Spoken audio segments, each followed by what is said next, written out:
What's up guys? I'm assuming you've read the title, so I'm just gonna get right into it. There won't be much of me reading the skills, and it's mostly just gonna be me giving my opinion of the ships. So to start with, we've got the star of the event, Musashi. She's the tankiest, and probably the strongest battleship in the game.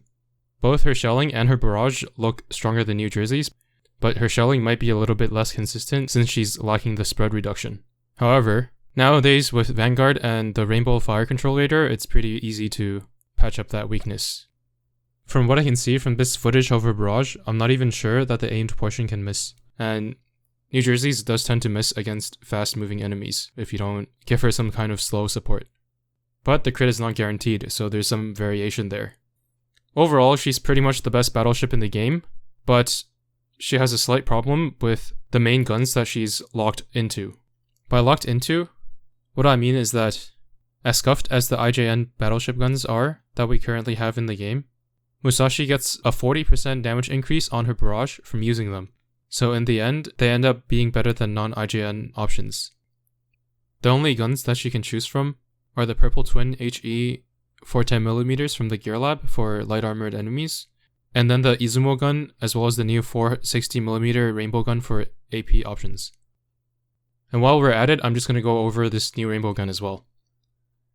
So the problem with this new gun is that while the DPS looks like it's a slight upgrade over the existing options, the fire rate is way too slow. On paper, it's barely better than the old guns against medium, but noticeably better against heavy. But if you take into account the fact that its spread and AoE are nothing special like the 457 and the Champ gun, it's less of an upgrade than you would expect, and maybe even a downgrade if comparing to the 457. Against heavy, there's more of an argument for it, but if you're trying to sync with any timed buffs like Vanguard or Helena, or if the ship has a decently strong barrage, just forget about it. You might be tempted to think about whether it could be good on UVH, who usually uses a 457 and doesn't sync with other ships, but you have to keep in mind that you're losing out on not only a lot of barrages, but also uptime on her slow debuff, which usually doesn't look like it's doing much, but it does help out your Vanguard damage. On Musashi, its only competition is the Izumo gun, so it might be a better option relatively. But again, if you want to buff her and use her to her full potential, the Izumo gun will end up being better. Even without syncing, you'll get an extra salvo out of Izumo gun most of the time, which will end up being higher total damage because of how strong Musashi's barrage is. In conclusion, you can pretty much forget about this gun, especially since you would have to sink 360 gold plates into it just for it to be competitive with the guns you've already made. Overall, Musashi is a really good ship, but she's limited by the guns that we currently have in the game, and maybe with the new Gear Lab update they've announced, she'll get a better option. But until then, Izumo gun should be the best gun for her. Next up we have Wakatsuki. She's very similar to her sister Suzuki, but she trades some of Suzuki's stat buffs for stronger barrages. Both her timed barrage and Ala Assault seem to have higher DPS than Suzuki's, but she has a little bit less FP. Overall, the performance should be similar, but Wakatsuki has some extra anti-submarine stuff, so she'll probably shine more in Chapter 14. Next we have Sakawa, who is Noshiro's sister. Their loadouts are very similar, and they're similar in tankiness as well as damage. Sakawa is a little bit less tanky in a single fight, and after 2 or 3 heals, she starts overtaking Noshiro.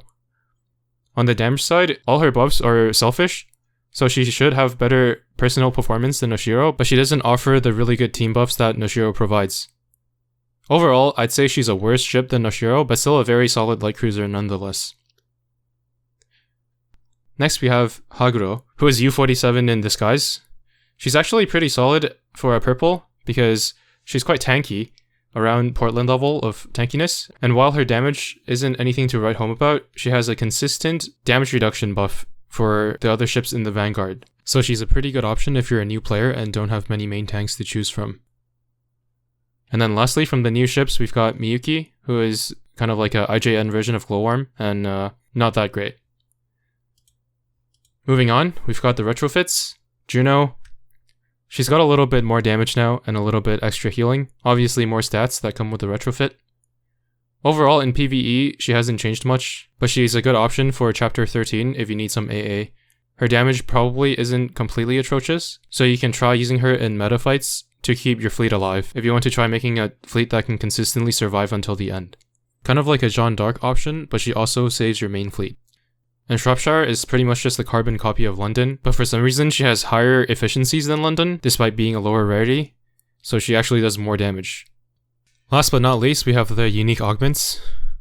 I'm not going to talk about Vampire and Karlsruhe because they're pretty bad, but the other three are actually pretty good this time. Illustrious gets a decent increase in her support ability, as well as a consistent and significant barrage. I think she's now a top tier carrier, and you should definitely give her a try in Meta Renown if your Vanguard is having trouble surviving. Ayanami got a pretty significant damage increase, especially at the beginning of the battle, but unfortunately she's still overshadowed by Shimakaze. And the best part about Montpellier's unique augment is the damage resist that she got, which makes her about as tanky as Noshiro. Since she relies more on HP and damage reduction, she's tankier against very high accuracy enemies, while Noshiro is tankier against typical lower accuracy enemies. Her damage and anti-air are still not that great though. Anyway, that's going to be everything for this patch. I hope you enjoyed. Good luck on your pulls and happy grinding.